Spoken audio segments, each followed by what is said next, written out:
नमस्कार मित्रांनो, मी अविनाश. कडक धाराशिव या युट्यूब चॅनलवरती आपल्या सर्वांचं स्वागत आहे.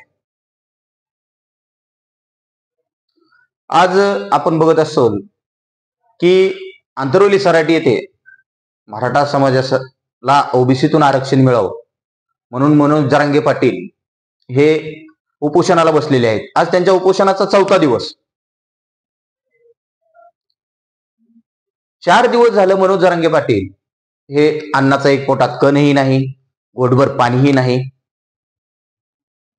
ते उपोषण करतायत.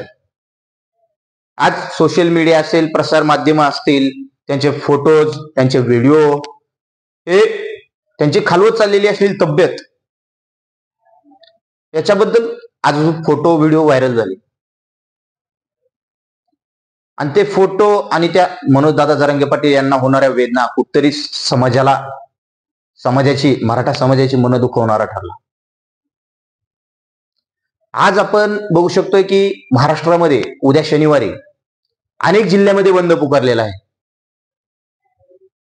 त्यातच आपल्या धाराशिव जिल्ह्यामध्ये सकल मराठा समाजाच्या वतीने उद्या शनिवार आपल्या धाराशिव जिल्ह्यामध्येही बंद पुकारलेला आहे. सकल मराठा समाजाच्या वतीनं कलेक्टर ऑफिसला, प्रशासनाला निवेदनही देणार आहे मराठा समाज. आणि दुपारनंतर सर्व मराठा समाजाने आंतरवली सराटीकडे जायचं असं त्यांनी आव्हान केलेलं आहे सर्व धाराशिव जिल्ह्यातील मराठा समाजाला. मनोज जरांगे पाटील यांची मागणी आहे की ओबीसी प्रवर्गातून मराठ्यांना आरक्षण मिळालं पाहिजे, पण सरकार काही त्यांच्या मागण्यांकडे लक्ष द्यायला तयार नाही. आणि याचा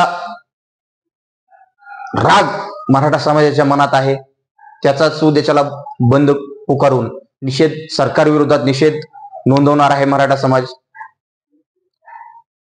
तर आपल्या ह्या व्हिडिओवरती तुम्हीही उद्याच्याला या बंद मध्ये सहभागी आहात का हे आम्हाला नक्की कळवा. हा व्हिडिओ कसा वाटला हे आम्हाला कमेंट करून कळवा. जर तुम्ही आमच्या कडक धाराशिव या युट्यूब चॅनलवरती नवीन असाल तर आताच आपल्या कडक धाराशिव या युट्यूब चॅनलला सबस्क्राईब करा मित्रांनो. धन्यवाद.